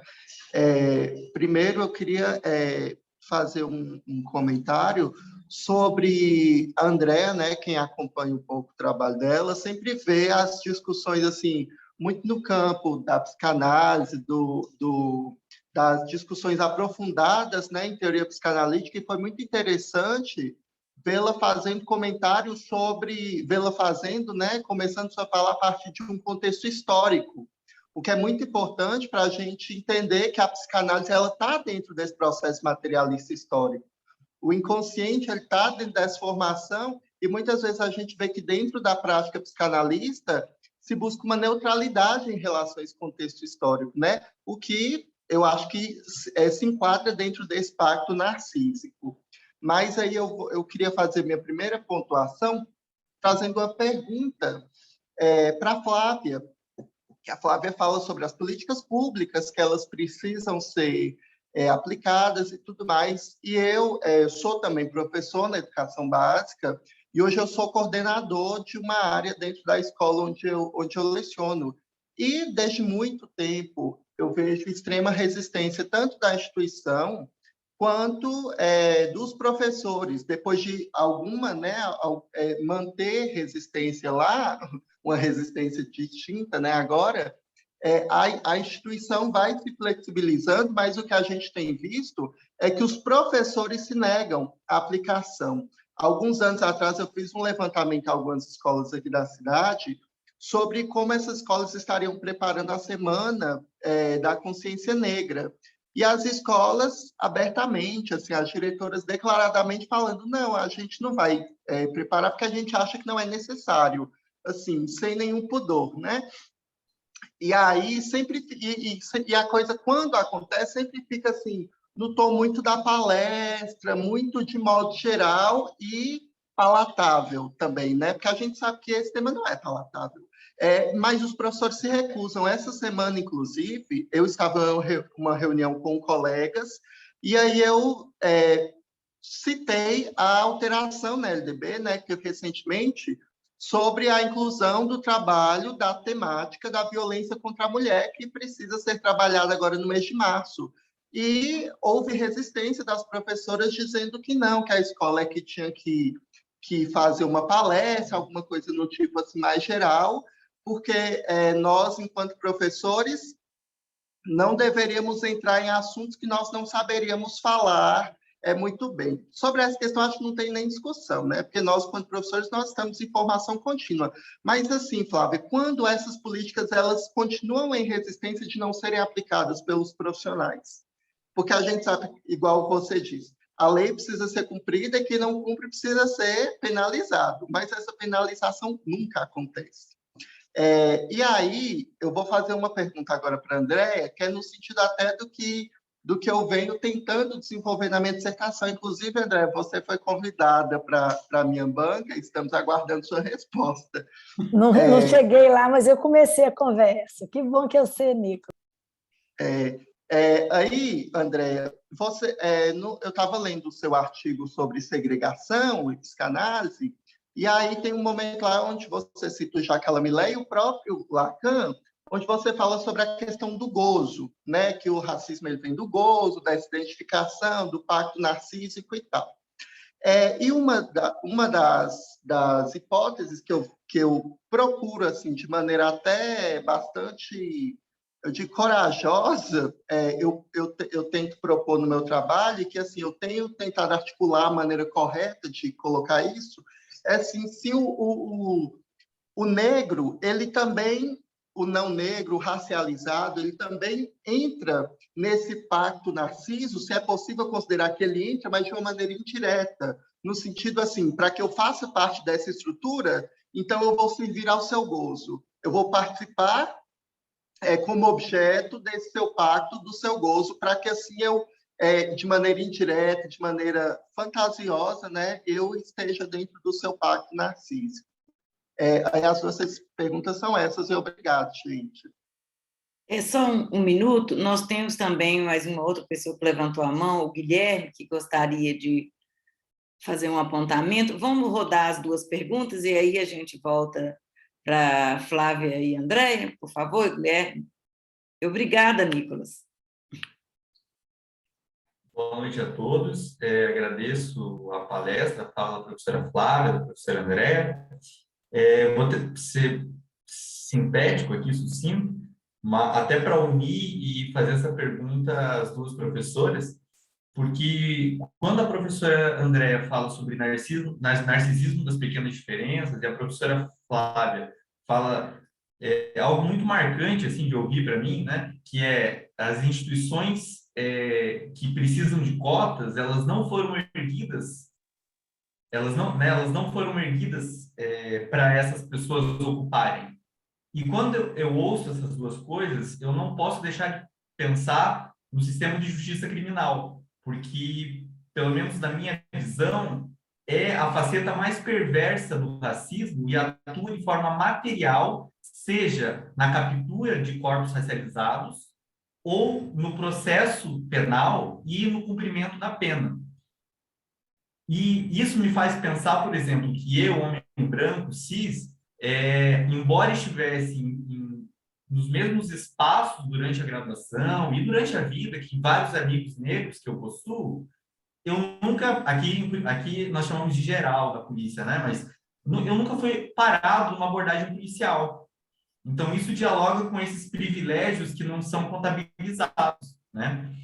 E, então, assim, quando a gente pensa nessas instituições, eu acredito que o sistema de justiça criminal ele tem um impacto material, seja na privação de liberdade, ou até mesmo na forma perversa que atua, por exemplo, nas audiências de custódia, em que majoritariamente é um homem negro, uma pessoa branca, que está ali tendo contato, né, com a pessoa que foi presa em flagrante e obrigando, digamos assim, impondo ela a sua linguagem, impondo ela o seu modo de vida, o que acaba gerando uma dificuldade muito grande, né, entre as preocupações e esse narcisismo das pequenas diferenças que passam na cabeça desse magistrado, que às vezes, como ele vai fazer para pagar a faculdade de medicina do filho, porque está muito caro e o subsídio é na cabeça dele pouco, ou como vai fazer para pagar uma viagem para a Europa, quando na realidade a pessoa, o negro que ele está ali,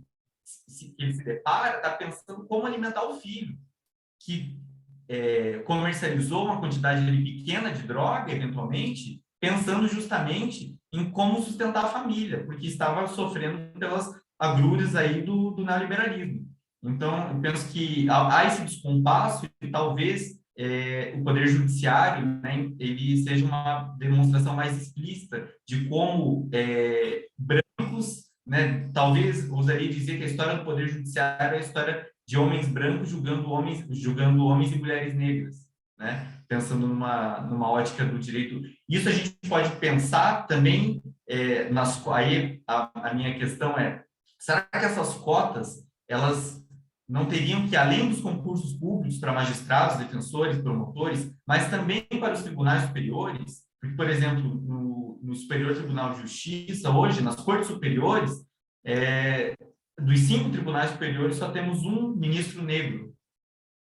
Então, essas indicações para os mais altos cargos do país também é marcada majoritariamente por indicações de pessoas brancas, que acabam reproduzindo essa ideologia e ocultando esse racismo. Então, a partir disso, eu acho que eu queria que essa ferida, essa ocupação psicanalítica, eu acho que ela é importante que ela chegue como um incômodo, mas, ao mesmo tempo, com uma potencialidade transformadora, justamente para incomodar individualmente esse magistrado, né, esse promotor, como tentar inibir, não apenas só com cotas, mas como há essa possibilidade de reduzir danos dentro do sistema de justiça criminal. Desculpe que demora aí na fala, mas eu queria só ouvir assim, e dialogar sobre isso. Obrigado. Quem gostaria de estar falando primeiro? Quer começar agora, Flávia? Que a gente Começo sim. A primeira pergunta do Nicolas, né, Nicolas, sobre o não cumprimento. E aí você coloca muito bem quando você diz que não é confortável.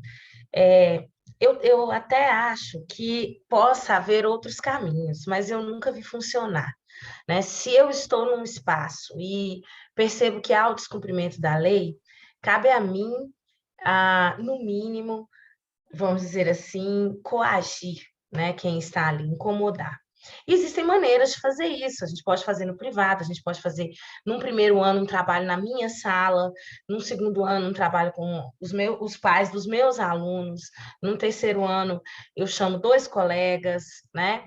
E há ainda o desconforto absoluto de dizer, olha, vocês estão descumprindo a lei, né? Mas, como eu disse, é uma tecnologia muito sofisticada, quando você fala assim, vamos fazer uma palestra aqui e resolver, né? Ultimamente, sabe, eu tomei uma posição, junto com outros colegas, né, que até a gente tem um grupo, IFNegro, enfim, eu só respondo convite para conversas no 20 de novembro de quem fez um projeto durante o ano. Esse é um ponto. Prioritariamente de escolas públicas periféricas. Então, é uma posição justamente porque, assim, o mês de novembro, a Valesca está aqui, o Renato está aqui, a gente quase não consegue respirar, né? A gente quase não consegue respirar.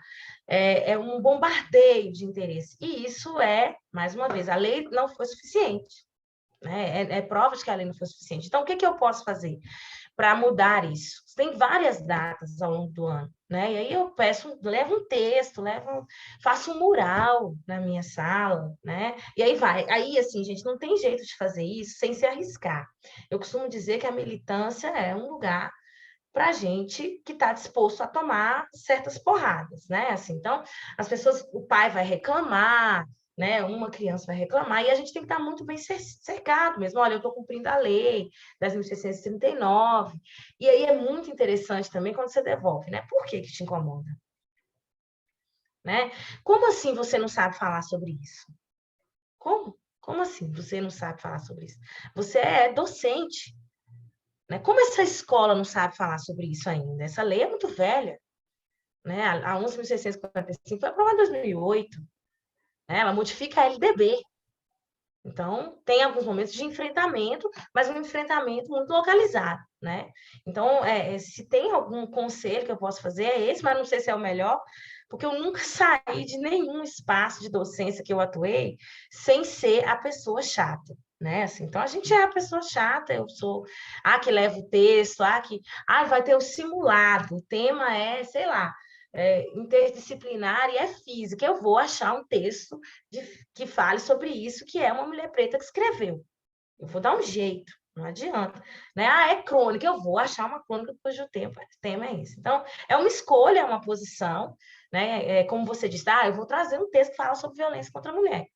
Não é uma posição fácil, Nem sempre é seguro, especialmente nos últimos tempos, mas eu vejo que a gente consegue ir crescendo também assim, né?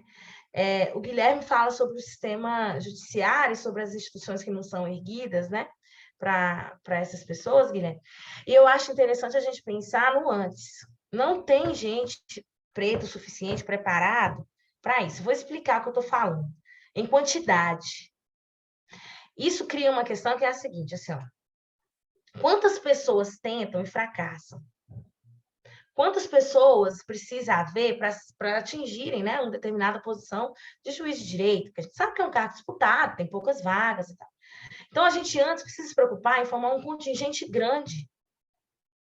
Né? Porque também é muito injusto que toda pessoa preta que acessa o ensino superior seja extremamente bem-sucedida, seja a melhor. É extremamente desumanizadores. Né? Como seres humanos, somos diversos. Podemos não escolher estar ali. Inclusive, essa posição da militância, podemos não escolher estar ali. Só que nós somos tão poucos que não podemos ainda. Então, eu vejo que o maior enfrentamento ainda é o espaço da educação. Talvez eu esteja aqui sendo limitada, né? E vai sobrar, vai abrir a cota, aquilo que eu falei, vai sobrar. Porque exige inglês, porque exige francês, porque exige uma escrita assim, porque, entende? Não vai acontecer.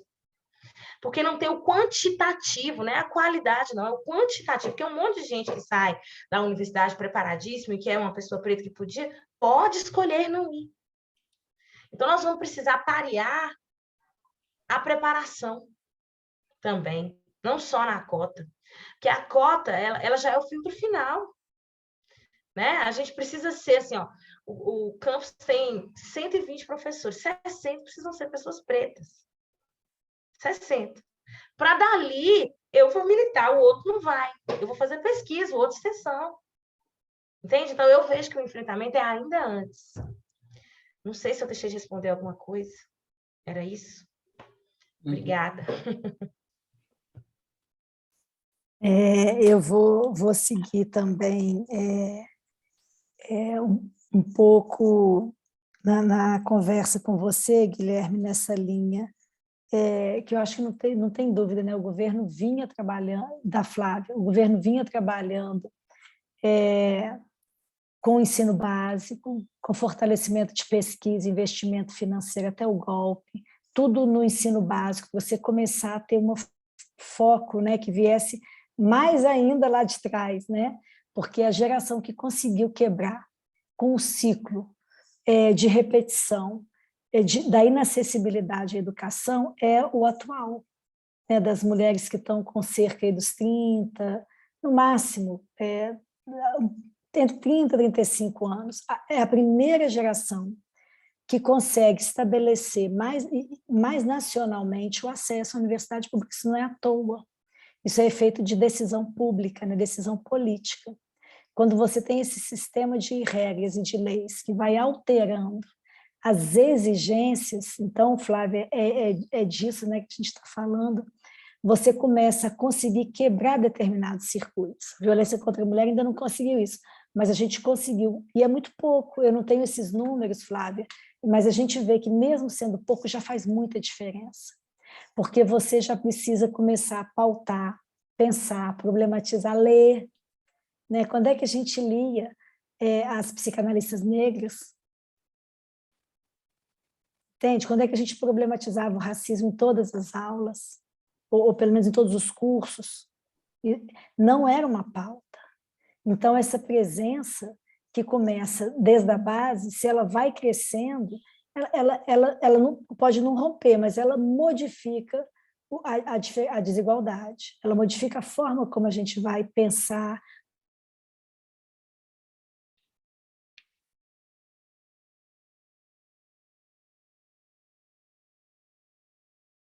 Que dó, parece que caiu a linha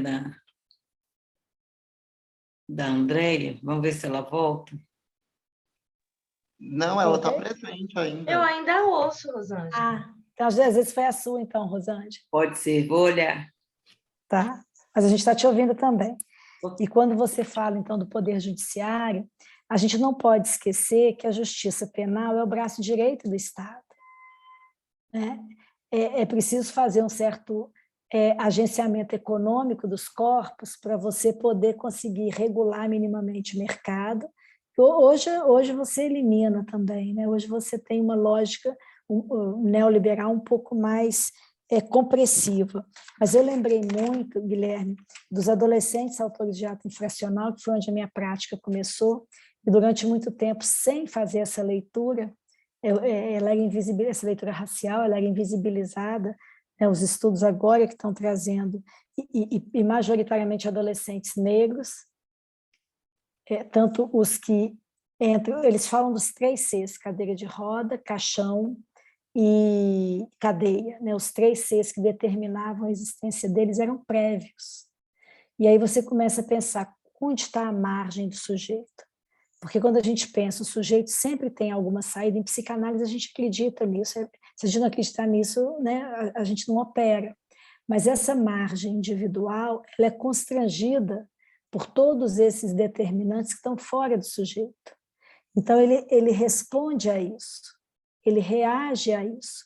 O Lacan vai dizer, o inconsciente ele inventa truques conforme cada época mitridatiza, que quer dizer o quê? Como cada época cria os anticorpos para os seus venenos, como cada época consegue romper ou minimamente tentar minimizar, destruir, desfazer, restaurar, e aí os verbos são vários, essa situação de violência racial.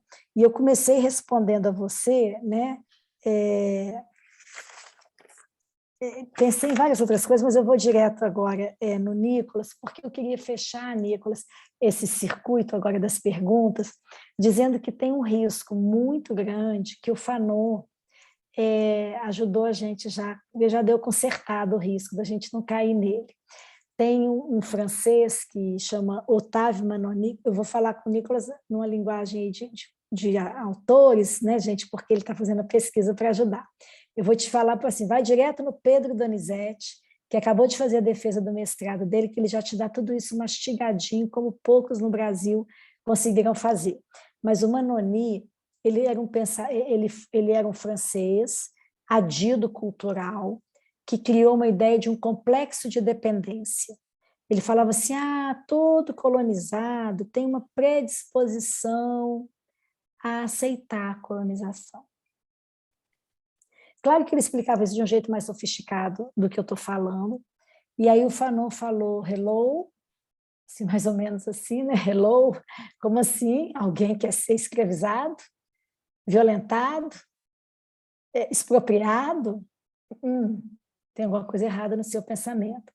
E aí o Fanon, no Pele Negras, Máscaras Brancas, que é outro livro que você já deve conhecer, mas que ajuda você a fazer essa leitura, vai dizer que há um espelho distorcido que é imposto a todo colonizado. Então, quando ele se mira no espelho, ele não tem a mensagem dele invertida, como a gente fala em psicanálise, quando a gente se pergunta quem a gente é, e a gente fica lendo no outro o que a gente acha que o outro pensa que a gente é para dizer o que a gente queria ser. A miríade dos ideais no interior do nosso psiquismo é muito complexa. O Fanon vai dizer, me dão, de maneira imposta, um espelho para eu me mirar nele. E isso faz um triplo, não é um duplo, porque tem um esquema estrutural e econômico que vai interferir na minha resposta inconsciente, mas ela está assentada num esquema epidérmico-racial. Se a pele é negra, isso muda tudo. Então ele fala, eu existia em triplo, deixavam no vagão 3 espaços para mim. Então não é um sujeito que assente ou que aquece, é um sujeito que sofre e que às vezes a forma dele reagir é uma forma virulenta ou violenta, né, Flávia? E eu vou dizer que não é a chata do pedaço, nem é mimimi, é o que eu aprendi com Maria Lúcia Silva, que é o cotidiário, é diariamente dar um pouco da carne e um pouco do sangue para romper com esse circuito, Por isso tem que ter muita gente fazendo isso, para uns poderem descansar, eu concordo com o Flávio, enquanto outros estão na luta, e isso poder circular, né, para ter mais gente fazendo isso acontecer, porque o que o Fanon fala é que o corpo dele se despedaçava. E o que o Abdias Nascimento fala é que essa violência precisa ter endereço. Essa violência não pode voltar contra o corpo do próprio sujeito, porque isso vai produzir um efeito que a gente chama da melancolização da raça, que é uma chinesa que discute isso, uma oriental, Anne Cheng, chama a melancolia da raça, porque senão a gente vai melancolizar, porque a gente vai voltar essa agressividade para dentro e vai dizer, nossa, eu sou ruim mesmo, ou eu não mereço isso, ou eu não posso ter acesso, ou então essa agressividade muda o mundo, porque o mundo ele não vai ser mudado só com boa intenção. Uma cota de agressividade é necessária para a gente fazer transformações, não quer dizer você destruir pessoas. Eu achei bacana, Flávia, quando você fala, eu posso ir desde do apelo à lei, faça valer a lei, e aí eu vou fazer a denúncia, mas a gente pode também queimar o parquinho, né? A gente pode também quebrar o vidro do banco, e a gente pode negociar, a gente pode também conversar, a gente pode dizer, pô, pega leve, né, que foi mal, como é que assim, você não está sabendo, vamos sentar e vamos estudar junto, você pode chamar para... Os modos são diversos, mas o fato é que tem sempre os corpos que resistem, e é uma falácia a gente acreditar que é uma espécie de objetalização de verdade que está em jogo. É um desejo hegemônico de objetalizar determinados corpos para manter um sistema econômico, narcísico, relacional de privilégios. Aí sim, existe um desejo hegemônico de forçar a barra para um corpo ser subalternizado. Mas se a gente pensa de saída que esse corpo é um objeto, que ele está objetalizado, a gente corrompeu, vamos dizer assim, essa resposta que é subjetivo político e econômico o tempo todo, que é dizer não, né? Eu preferiria não conta comigo nesse lugar aí não, porque tem um equívoco seu quando você pensa desse jeito. E aí é legal, Nicolas, pegar essa discussão, e o Pedro Donizete acabou de defender um mestrado lindo, maravilhoso, e está com isso prontinho. Eu não sei se já está online, mas a gente passa para você, porque foi a falácia do Otávio Manoni que o Fanon consertou, de cara. Por isso que a gente traz para frente, tá, Guilherme? Para terminar assim, não vamos cair no engano, vou repetir isso não.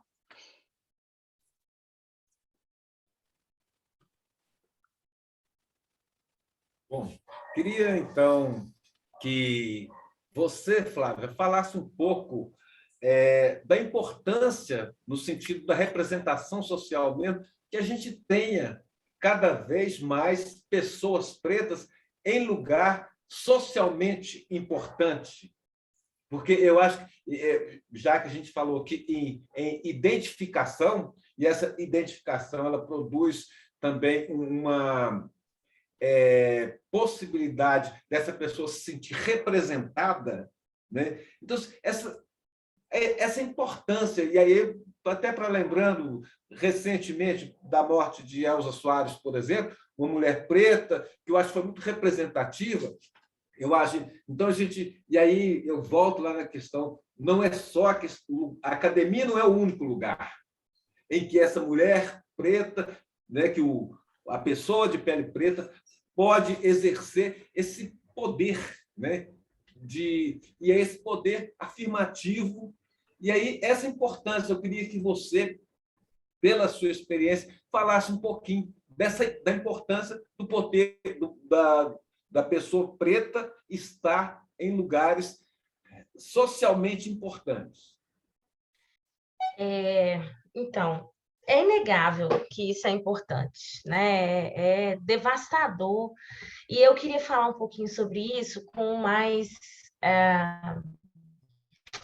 aprofundamento. Primeiro, lembrando aqui, né, uma colocação muito forte na cultura iorubá, nas religiões de matriz africana. Nem todo antepassado é ancestral, né? Vai se ancestralizar aquele que inspira, né? Muitos antepassados, alguns são ancestrais, os que são dignos de serem ancestrais são aqueles que...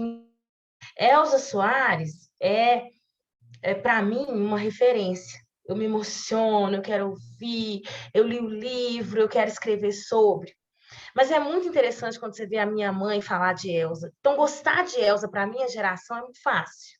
Elsa é uma transgressora, é inspiradora, é feminista sem ser, né? Foi a mulher que foi amante publicamente. A minha mãe não gosta dela. Traiu, fez o moço trair, deixar a mulher sozinha com tanto de filhos. Então, isso também é importante, né? Da gente pensar essa posição. Quantas, assim, eu não tenho ideia de quantas pedras, né, foram jogadas para essa mulher. Então, é importante, é muito importante. Eu sei disso, né? Várias nós aqui, professoras, médicas, né, mulheres pretas, sabem disso. Eu não esqueço do dia que eu fiz um corte no cabelo bem curto, né? Eu estava em transição e eu retornei ao campus e eu ouvia pelos corredores, é transição que ela fez. E eu tinha que parar e explicar que foi mesmo, que eu estava voltando, que eu alisei meu cabelo. Então, as mínimas coisas você é observado, né? Assim, no microcosmo de uma escola. Isso é importante. Mas eu revi bastante isso, porque não é uma oposição ocupar a posição de destaque, né? É algo que não acontece para todas, que muitas não querem, né? E tem o direito de não querer, e que a gente não fica para sempre. Então, eu tenho uma questão que eu sempre falo quando me fazem essa pergunta: é uma rasura indescritível ser feliz, sabe? Para pessoas como nós. É uma rasura imperdoável, né? A ponto das pessoas falarem assim: nossa, mas você fez essa viagem? Mas como ela consegue? Por que ela não está triste? Por que ela não falou do menino assassinado? E a militância, gente, ela é um espaço adoecedor. E a gente precisa ir filtrando isso. Então, estar em espaço de poder não é fácil. Você apanha muito, você ouve muitas injustiças, outras justas, críticas justas, né? Mas a gente precisa também dizer isso. Você pode não estar, sabe? Eu fico olhando, por exemplo, eu não posso deixar de citar a minha mãe, né? Uma mulher preta divorciou-se há 36 anos atrás, numa cidade muito pequena, criou os 3 filhos, morreu professora, pedagoga de uma escola. Isso não é posição de poder, mas ela me ancestralizou. Ela ancestralizou todas as mulheres da minha família. Então, no microcosmo também tem muita inspiração. Quando a gente está nessa posição de poder, que hoje, por exemplo, estou, né, outras mulheres estão, eu acho importante sim, sabe, Antônio Carlos, que a gente diga, que a gente quer outras delas ali, mas infelizmente eu não tenho uma palavra para dizer assim, eu vou te proteger até o fim. Então eu penso muito sobre dizer assim, vem também. Eu posso dizer, você pode também, mas vem também, eu não me sinto nesse direito, porque é doloroso. Né?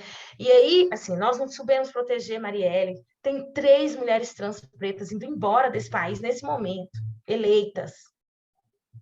Então é muito complicado dizer vem também. Sabe? Mas você tem que ir, você tem potência para ir. Não, você não tem. Existe, ficar vivo e ser feliz é de uma rasura incomensurável para pessoas como nós, mulheres pretas, homens pretos vivos até envelhecer, morrer de velhice. É de uma rasura surreal, sabe? Famílias pretas que envelhecem e morrem velhos, velhas, juntas. É rasura. Essa não é a nossa história. Tá? Então, eu acho muito importante, mas eu acho muito valioso dizer, ser feliz é uma rasura para mulheres pretas. Ser amada é uma rasura. Desenvolver o autocuidado, para além do eu aguento, do ela aguenta, é uma rasura surreal. Ela aguenta tudo para bater. Ela vai responder, ela vai se erguer. Provoquem-na. Vamos usar essa força, sabe? Então, ser feliz em meio a tudo isso, eu vejo como a maior rasura. Não sei se eu respondi, ou se eu desabafei somente, mas eu acho muito importante dizer isso. Ser feliz para a gente preto é rasura, sabe? Fazer uma viagem é uma rasura. Ser amada é uma rasura. Amar é uma rasura. Né? Ter paz é uma rasura.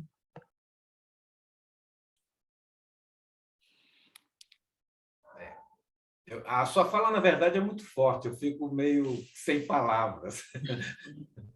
Mas é isso mesmo, eu acho que a gente tem que colocar um pouco de alma no que a gente faz, no nosso estar na vida, né? Não pode ser um estar no mundo que seja um vazio. Eu acho que é mais ou menos por aí. E, nesse sentido, eu acho que a psicanálise nos dá essa ferramenta, né, André? Eu acho que a gente se vale um pouco disso para lidar com esse vazio, não de preencher, mas de enfrentamento com o vazio enorme que, às vezes, se coloca diante da gente. Eu queria só falar com a Flávia que essa palavra rasura, desde a primeira vez que você falou, eu lembrei, Flávia, de a forma como Lacan usa ela, que ele fala que é apagar uma marca que não estava lá. Eu acho isso tão bonito, e quando você fala da rasura, da mulher negra, né, dessa felicidade, eu anotei que é uma rasura indescritível ser feliz, é como se fosse preciso mesmo forçar uma escrita, né, da história, mas no próprio corpo, ou pelo próprio corpo, então é muito pesado.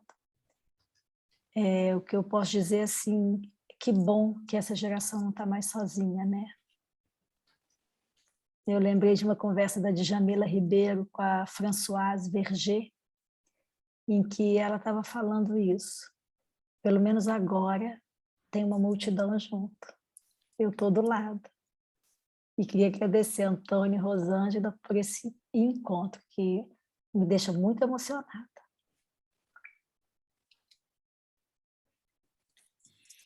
Obrigada. Bom, Flávia, gostaria de fazer algum comentário? Eu só quero agradecer, né, pelo convite, pela oportunidade, pela presença das pessoas aqui para ouvir, né, pela professora Andréia tão generosa, né, na partilha, na troca, nos ensinamentos. E é isso, dizer que estou encantada, né, pelo espaço de acolhimento, né, e pela multidão que aqui está, né, é acolhedor, né, estar aqui, pessoas tão jovens, né, com tanta potência, né, e é emocionante mesmo. Eu estou muito grata por esse momento, por esse espaço, espero reencontrá-los a todos em vários momentos. É isso. Eu quero agradecer a Flávia também, hoje foi dia de muito aprendizado. Obrigada. Bom, então, eu penso que, de uma maneira, né, muito solidária e, ao mesmo tempo, muito carinhosa, né, a gente quer agradecer, né, a participação de todos vocês, impressionante que as pessoas se mantiveram na sala, né, numa alta adesão, alguns silenciosos, outros manifestando, não é? A gente entende isso e acha que é uma tarefa do programa Laços, né, na universidade, ser esse espaço de provocação, né, do pensamento, de provocar a inquietação, né, uma inquietação para pensar, né, as nossas questões, né, e não dar visibilidade. Eu, né, prestei muita atenção nessa fala, né, da Flávia, olha, precisamos dar visibilidade para as coisas, né? E aí eu acho que é uma oportunidade, né, de estar dizendo que a psicanálise ela não vai recuar, a psicanálise brasileira ela não vai recuar diante da dívida que ela tem com a população negra nesse país. Né? Os pretos não foram, né, a começar da Virgínia Bicudo, que foi uma das primeiras psicanalistas desse país e que não foi aceita na sociedade de psicanálise brasileira, não é? E com vários argumentos não a qualificavam para estar lá, uma sociedade de brancos homens, né? Homens brancos. Então, eu penso que a gente está cumprindo, né, esse papel aqui no norte de Minas, dando uma sacudida, né? Pensando aí também, provocando os colegas psicanalistas para pensar quais os caminhos a trilhar, né? De uma prática psicanalítica, né? Antirracista, não é? Com outra orientação para acolher, escutar, né? E provocar o mal-estar naqueles que não querem tomar para si essa questão, não é? Mas nós temos essa dívida que nós precisamos saldá-la, né?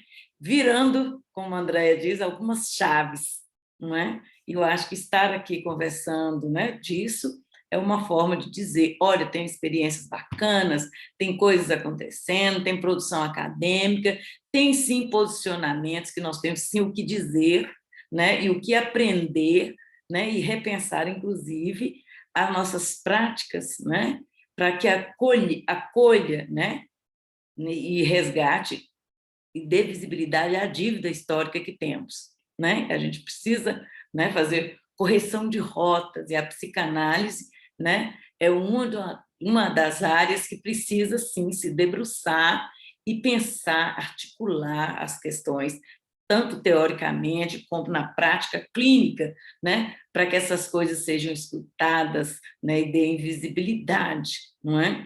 Então, a gente agradece muito, né, esse momento, a gente se sente extremamente provocado para seguir adiante. É isso, né? Muito obrigada a todos, né? Muito obrigada a Flávia e a Andréia, né, pela generosidade, né, de estarem se colocando aqui com a palavra e com o corpo, é isso, não é? Muito obrigada a todos vocês, né, e a todos os participantes. Nos vemos, né, mais adiante. A gente, inclusive, vai trazer uma temática para discutir sobre a psicanálise periférica, né? Como é que a psicanálise vai atuar. Estamos articulando aí as experiências no Brasil, né, com alguns povos, né, e com alguns grupos populacionais, né, que na história da psicanálise eles foram excluídos de serem escutados, não é? Então a gente também quer provocar, né, esse outro trabalho aqui no norte de Minas. Obrigada, gente, né, todos os participantes. Boa noite para todos. Saímos revigorados, mais fortalecidos aqui. Boa noite. Gente, para finalizar, né, eu gostaria primeiro de parabenizar as duas convidadas, né, pelo brilhantismo com que expuseram, né?